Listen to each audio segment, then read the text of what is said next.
Hello my loves! I am so excited to be here today because it is the first day of spring, and today I'm going to be sharing with you all the books that I am most hoping to pick up this upcoming season.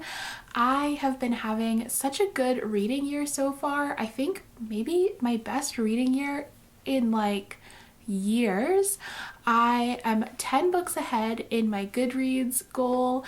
Like, I've already read I think like 20 books which is unheard of for me. Like, I know that there are people who like read that much in a month, but like that's not me.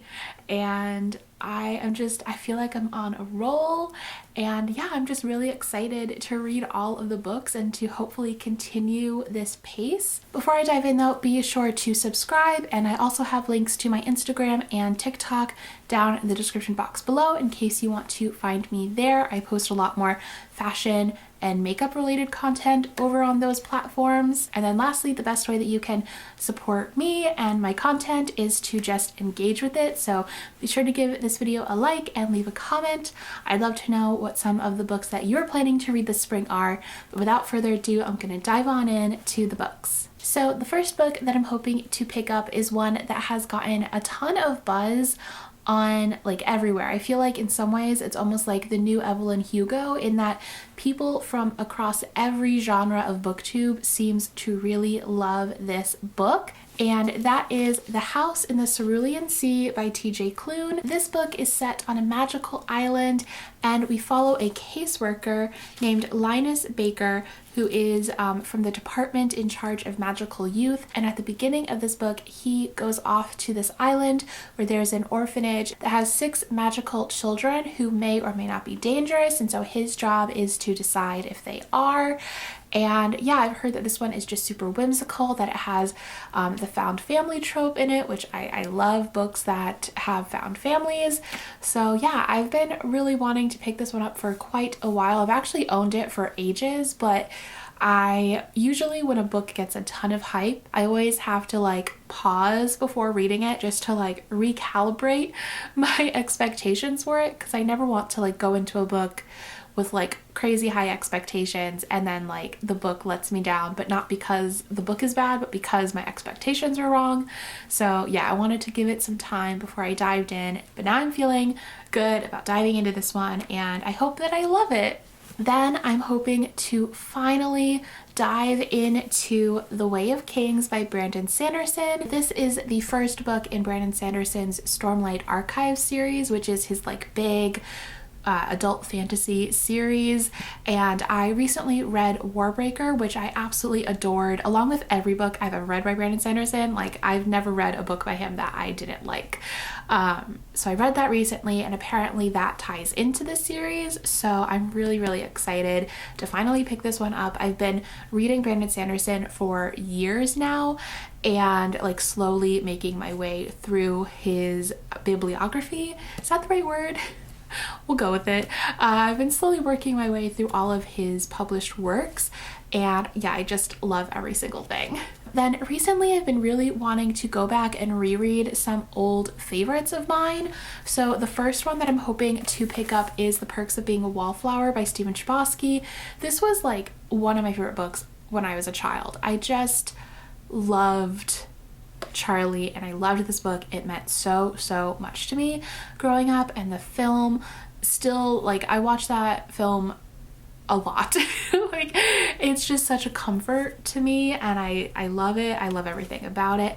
And but I haven't reread this book in like more than a decade. It's been a long time.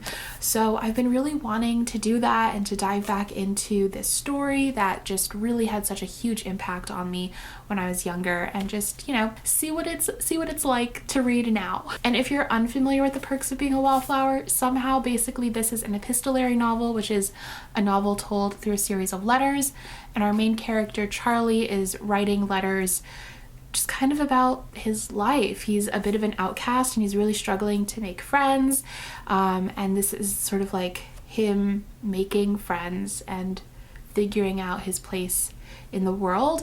I will say that this book definitely comes with some trigger warnings, so I would definitely look that up if you're interested in picking this one up. And then another favorite from my past is The Truth About Forever by Sarah Dessen. Sarah Dessen was like the queen of contemporary for me growing up. I just loved her books, loved her romances. Yeah. And this one was the ultimate for me. Like Wes from Catering, love of my life. And I just all of a sudden recently was like, you know what I really want to read? I really want to read a Sarah Dessen book. And this could go one of two ways. Like maybe I'll love it, it'll be a great nostalgic time, or maybe it'll be very cringy and I'll regret having made this decision, but there's only one way to find out. So yeah, I'm gonna dive into this one. In this book, we follow Macy, who has like her whole life very meticulously planned out, but then she ends up getting a part-time job with Wish Catering, and there she meets Wes, and he sort of takes her down a new path. We love a bad boy. So yeah, I love this book so much growing up, so I'm really excited to read it now. And I feel like springtime is such like the perfect Sarah Dessen cute YA romance kind of season. So yeah, I'm really excited to pick this one up soon. Then I'm planning on picking up The Court Dancer by Kyung Suk Shin. And this one is a book that I've had on my radar for quite a while. I also know that my friend Matthew, who is also a booktuber, this is one of his favorite books of all time. And so that it's also very much so been on my radar for that reason. But in this book, we follow Yi Jin, who is an orphan who becomes a bit of a favorite of the Empress within the late Joseon era in Korea. But she ends up leaving Korea to travel to Paris with a young diplomat.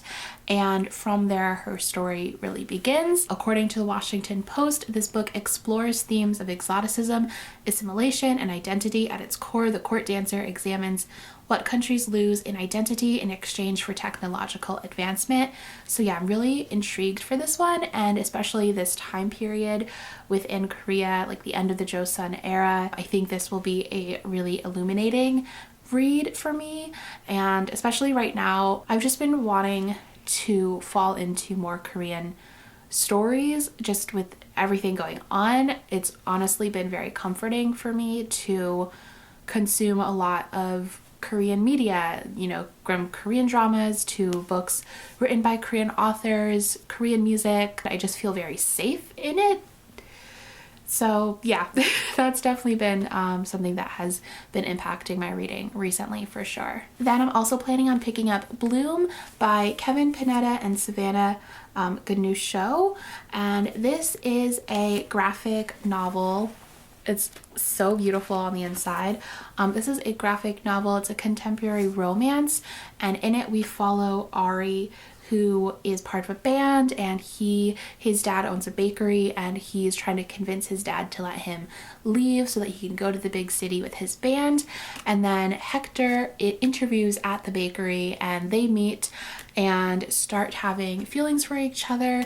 But Hector loves baking, and he like wants to be in the bakery basically as much as Ari wants to run away from it. And so this is about their relationship, and honestly this just sounds like such a perfect, again, spring read. I love coming of age romance stories, so this one just sounds really lovely, and it's been on my radar for so long. This is actually sent to me by someone from my wish list recently, and I don't know who sent it because they didn't include their name. So if that was you, please let me know so I could thank you properly. But I was so excited when I got this in the mail because it's honestly, I've looked at it multiple days over the past few weeks because I've been like, I really want to read that. So I was really excited when this showed up on my doorstep. And then over on my Patreon, we do a book club where we read a new book every 2 months and then come together in the Discord to discuss it.